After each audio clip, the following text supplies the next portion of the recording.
Hey folks, Mengs here, and today I wanted to make a video on my channel talking about Fire Emblem Heroes. I haven't talked about Heroes for years, because I don't play Heroes anymore, and thus I don't really have much to say about the game. But I was thinking about Fire Emblem Heroes today, and I realized that it's probably been years since I made a video on it. I used to do banner reviews back in the day, and they did really well. They were probably some of the most watched content on my channel, but as the game progressed and I started playing it less and less, I just stopped caring about what was on the banner. I was still interested in seeing the characters and their art, but I couldn't care less about their skills or abilities, as I just was so detached from the metagame, and I just found that it got ever more confusing and the power creep just became unbearable. And so I stopped reacting to banners because it felt very disingenuous to fake reactions on stream for views, so I ditched the series even though it was a very good revenue source for me. However, to this day, I still pay attention to the banners whenever they drop. There is a general interest for me in which characters gets in, but I just don't really care about the metagame anymore because I don't play the game.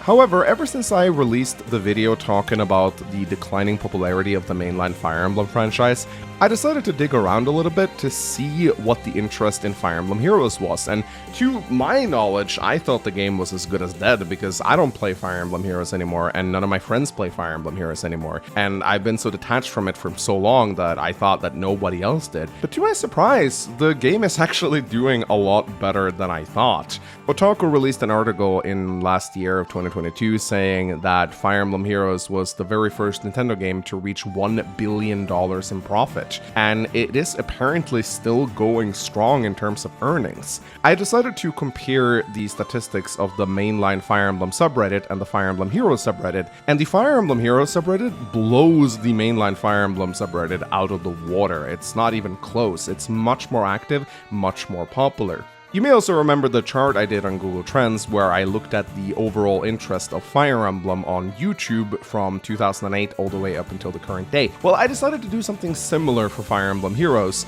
except that I could obviously only go back to 2017 when the game was released, and I was very surprised to see that while there is a general decline, as one might expect, the game is actually still pretty popular. I mean, there are ridiculous spikes, and these spikes obviously correspond to new banner releases. But I think the fact that Fire Emblem Heroes is a game that gets regular updates makes it far easier to keep its viewers engaged. Now I would like to talk a little bit about what I liked about Heroes back when I used to play it and what caused me to stop playing it, and I think some of you will probably agree with me on some of these points. So when Heroes came out, it kinda blew up, and I'm gonna be honest, I wasn't really ready to jump on the hype train. I was not really a big mobile gamer, I didn't really have a good smartphone at the time, and I just felt a little too old for this. I kinda felt like this was, this is Fire Emblem for the Zoomers, I don't want to play this game. I also thought it was going to be a big flash in the pan. I expected it to come and go within the span of a few months, because this is what I had observed with other mobile games. They were very popular at launch, and then they just completely fizzled out. And so I kind of stayed on the sidelines for a very long while. I made a couple of videos covering it on my channel, because I didn't want to be left completely in the dark, but I was completely occupied with other things at the time. I was much more interested in the mainline Fire Emblem franchise, so I kind of just stood there and was like, you know what?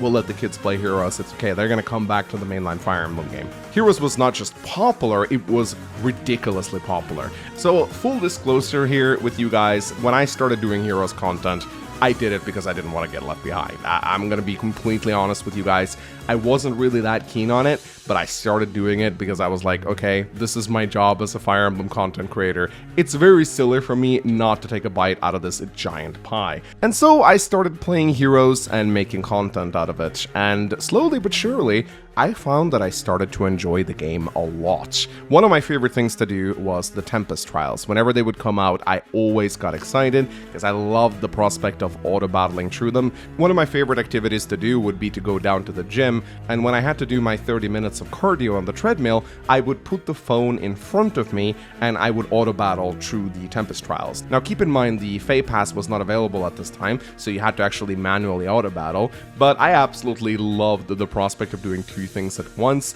I loved doing Tempest Trials combined with another activity. It just felt like I was so much more productive, and I really enjoyed Heroes as a result. Now, I never really got high into the arena tiers or anything like that. I was free to play throughout my entire Heroes career. I bought orbs only once, and I immediately felt awful afterwards because, man, those orbs were expensive. I can't help but think if more people would actually buy orbs if they weren't so goddamn pricey.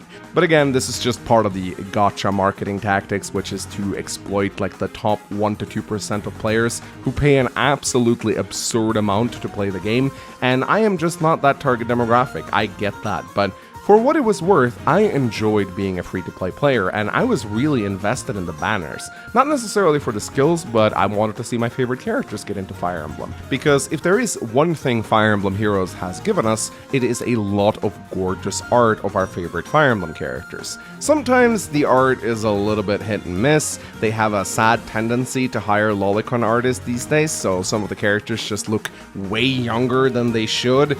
And of course, we do have to address the elephant in the room, which is how Fire Emblem Heroes do tend to amp up the bust sizes of female characters.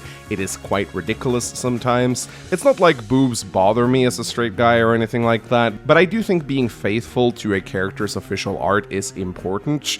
And it's not like the mainline Fire Emblem franchise doesn't have a ton of busty characters to choose from. I mean, just look at how many alts Camilla and Kagero has. But sometimes it feels like they just want it both ways. They want to put a new character on the banner, but they also want the appeal of someone with an insanely large bust, and so they just have the artist take some liberties, and it's a little bit silly. Anyway, I'm getting a little bit sidetracked here. I didn't really want to talk about Heroes art in this video.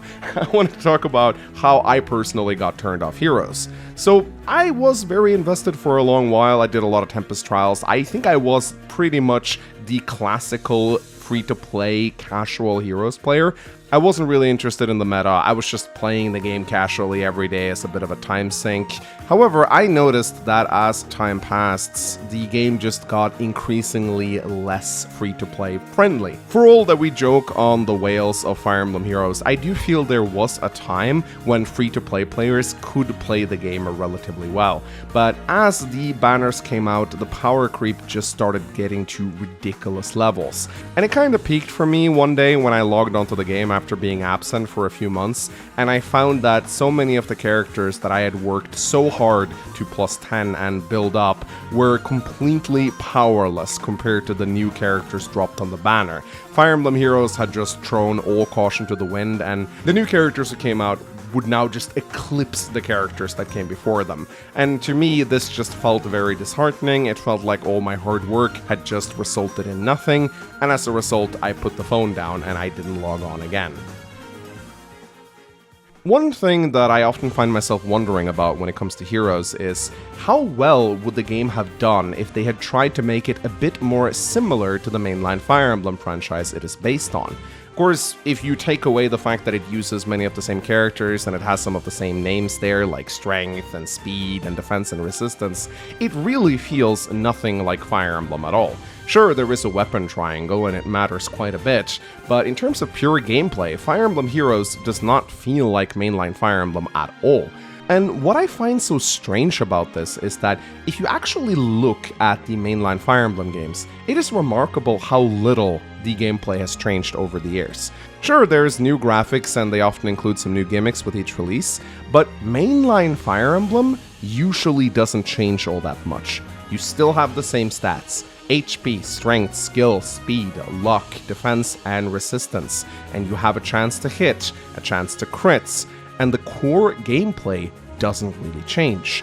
And I find myself wondering if Heroes would have been a more enticing game if they had actually dared to incorporate hit rates and RNG into their formula. Sure, it would have resulted in a lot of complaining online, but I can't help but think that it would have made the main game a lot better. At the end of the day, when there's no RNG and everything is predictable, it can be a little monotonous for some people, though I do think that this was a very conscious decision made by the Heroes team, because they wanted the game to appeal to a wide audience, and throwing in a bunch of RNG may not be the best way to keep players in the game. Anyway, power creep was definitely the reason why the game fell out of fashion for me, and the fact that I wanted it to be more like the mainline game. But I am still very surprised to see that the game is doing a lot better today than I thought, and I want to end this video off with a couple of questions to those of you who are still playing Heroes. Why are you still playing it, and what is it about Heroes that keeps you engaged? And if someone like me, a casual free-to-play player, wanted to get back into the game, what do you suggest that I do, and how do you think I would have the most fun? Is Fire Emblem Heroes in its current iteration free-to-play friendly, or is it a playground for the whales? Thank you so much for watching this video. I hope you guys enjoyed it. I look forward to seeing what you guys think. My name is Mangs, and if there is something you'd like me to make a video on regarding Heroes, let me know about it. I'll see you guys next time. Bye-bye.